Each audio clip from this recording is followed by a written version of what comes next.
from the AD branch. Today my topic is function to print the first 10 lines of Fibonacci series. And we take this the function of the Fibonacci series. A has the Fibonacci series of and a comma b equal to 0, 1 and this is the starting value of the Fibonacci series.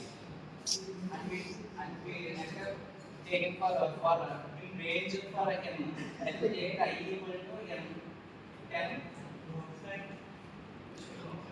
Next we take print a comma n equal to, let me take break the elements of one to another.